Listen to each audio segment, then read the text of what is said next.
La Paula just sent an email. ¿Paula quién? La Johnson. Paula Johnson. La Johnson. Bien igualada. Pinche igualada la Ninotska. Makeup has been like a way that I've been able to explore my femininity, especially before my transition. I remember I used to use my mom's red lipstick, and I remember that I used to put the towel in my head because I didn't have a long hair, and so that to me it was a representation of like, oh, my long hair, and also like the makeup that my mom used to have in the bathroom. I will put it on, and she always asked me why I take too long in the bathroom, but I never told her. One time she found like red lipstick, toilet paper, and the trash can. And so she's like, I'm pretty sure this wasn't me. So, but it was like different doubts that she had. And so I think that's why makeup is super important to me, because it has helped me to find myself, connect me with my own identity even further. I come from Ecuador, and my grandmother loved makeup, probably more than my mom does. And I've always had those representations of makeup at a very young age. And so I remember that my grandmother used to be big on makeup, the way she dressed and everything. And my mom as well. So when it comes to like heels, hair, makeup, that represents femininity back home. So that's how I was introduced to it. But at the same time, I know since I was 5 years old, 6 years old, I always questioned why was I at a boys' school when I wanted to be at a girls' school. And so makeup was like, it further developed when I was 8 years old or something like that. And that's when I was like, okay, makeup will help me. Just by putting red lipstick, I was already feeling like way more feminine than being a boy. I wish I had someone that I could share who I was, not only like as a person, but also my relationship with makeup. But I couldn't.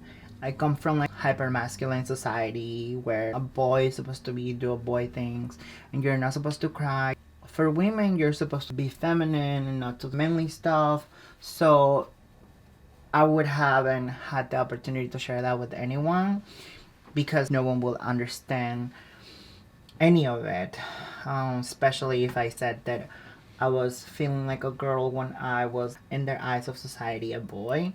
So it was definitely really difficult for me to live that life, not only of uncertainty, but also like very quietly. I couldn't tell any of my friends, because also like boys at that age are very homophobic, but maybe like not because they want to be, but they try to follow what society expects from them.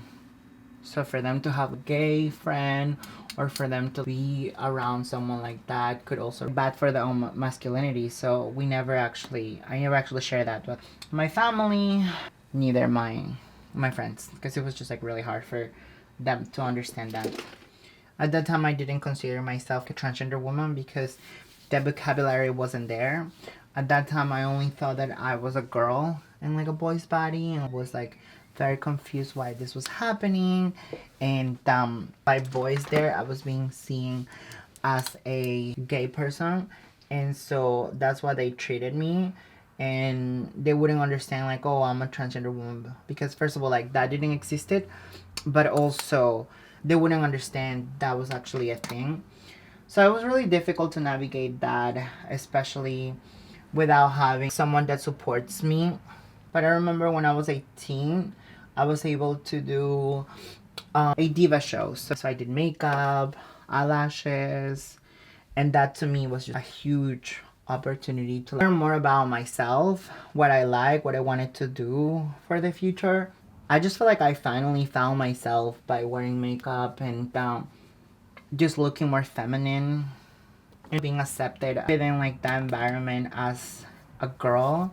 And I was treated as like Ninotska, and that was really, really important to me. That's how makeup and my own identity was represented at that time.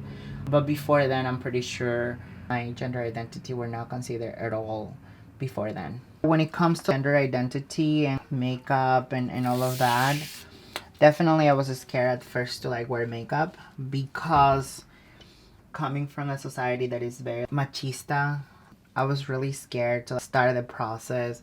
And I remember when I had the opportunity to move to New York, little by little, after I was able to attain asylum in the United States, I was scared because most of the times they don't hire transgender women and even gay people. Like I'm talking about like 10 years ago, that definitely was not as open as it is right now. And I was terrified to do my transition, not only for my family, but also for myself. Whether I'm gonna be able to keep up my job, whether I'm gonna be able to continue working. Start like letting my hair grow, and then I started letting my nails, and they were like, they never said anything. So I was like very, very grateful for that. Right after that, I remember I started doing eyelashes, then I started doing eyeliner. And it all changed one time I went to Miami. This was 2013. I went to Miami. That was like the first trip that I was doing in a while. And I went there, and in Miami, I was able to like dress every single day there as a girl. And like I was able to like wear makeup, and I was able to wear the nice dresses. And after that, I was like, oh my God, I don't want to go back to New York and wear men's clothes anymore. Well, also like I wasn't wearing like men's clothes because everything was super tight. And they allow me to. They allow me to start like wearing like tighter clothes. I remember a lot of people was confused with like what I was. And I know it sounds really bad, but people was like, what are you? A few guys who were very confused. Some others actually thought that I was a girl. And I was like, I don't know. It sounds funny, and it's kind of funny, but it was like so validating for my identity. I remember one time I went to a Russian bar. I know, right? A Russian bar. What is wrong with me? But I was there just with friends, and I thought I was dressed as a boy, or like just really tight. And I went to the boys' bathroom, and the person who was taking care of the bathrooms come and grabbed me and said to me, "Ma'am, you're in the wrong bathroom." And I was like, okay. And so I went to the women's bathroom for the first time. That was like literally the first time. And I was like, oh my God, this is actually working. Terrified that like someone there in the bathroom will say something. I mean, this is in New York, but it's still, you don't know, people can be bad sometimes as well. But it was just like something that I never expected will happen, and it did. And then little by little, I started working like even more. And I wanted to save up money because I wanted to get my breast implants. And that's what I did. Also, like, I used to wear way more makeup. As a transgender woman, sometimes you have hair in your face, so you have to, like, cover it. You have to, like, it has to be, like, more...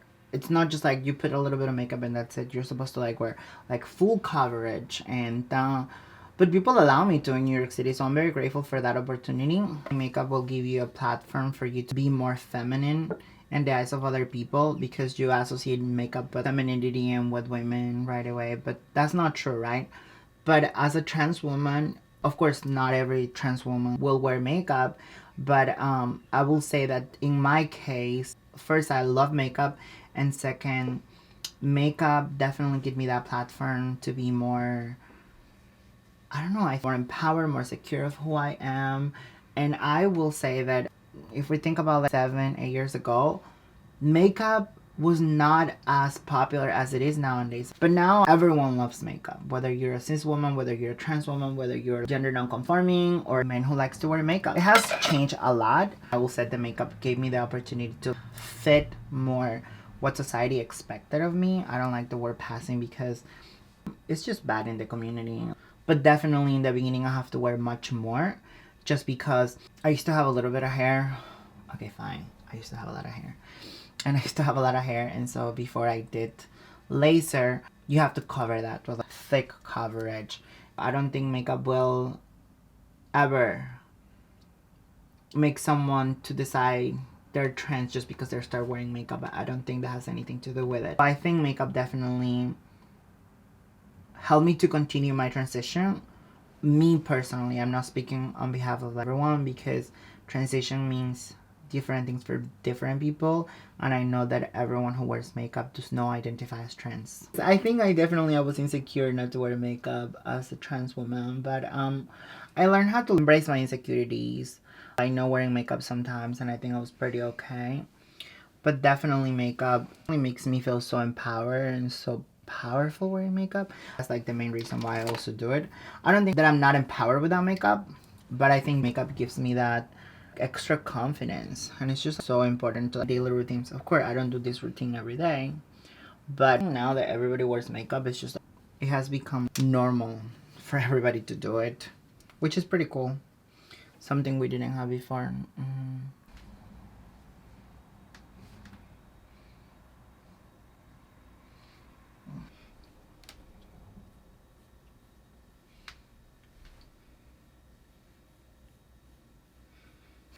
Eyelashes are the most important thing. This is my favorite mascara because my eyelashes are very straight, and this one really helps.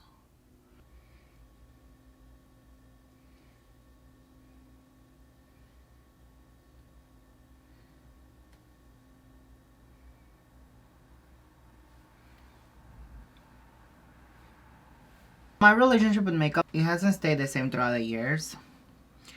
When I got in a relationship with someone, I kind of stopped wearing as much makeup as I used to, just because I remember that he preferred me with like without that much makeup, and I just stopped wearing it. I don't think he told me explicitly like stop wearing makeup. Since I was able to get the laser done in my face, I needed less and less and less. And I recently got reconnected with makeup, and I was like, oh my god, I miss you so much, baby, because I love doing makeup. It makes me happy. I'm so passionate about doing makeup. I am so passionate about doing this. Makeup, it's an art. I wouldn't say I'm a Picasso, but you see the before and you see now.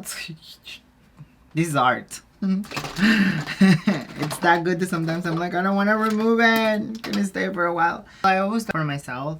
Not as much as I do it now. Like, I've been watching a lot Jeffree Star, Patrick Star, Tati Westbrook. So that's how I like been like reconnecting myself through makeup. And I've been doing it not just for myself, but I started also doing it for people. I just really enjoy it. A very intimate part of me, but I decided to like do it for them as well, because you're sort of like getting a makeover, and in my opinion, if you like makeup and you get a good makeup done, you feel good. So I wanted to give them that opportunity, and it was fun. It was just a beautiful experience, and I think it is definitely different when I do it for myself than when I do it for other people. But in both scenarios, makeup is still makeup for me, and like I still try to do the best that I can, because it's an art. Like, you're sculpting someone pretty much. So thank you so much for spending this very intimate afternoon with me, and I hope you like the final look. Stay tuned for more. Bye.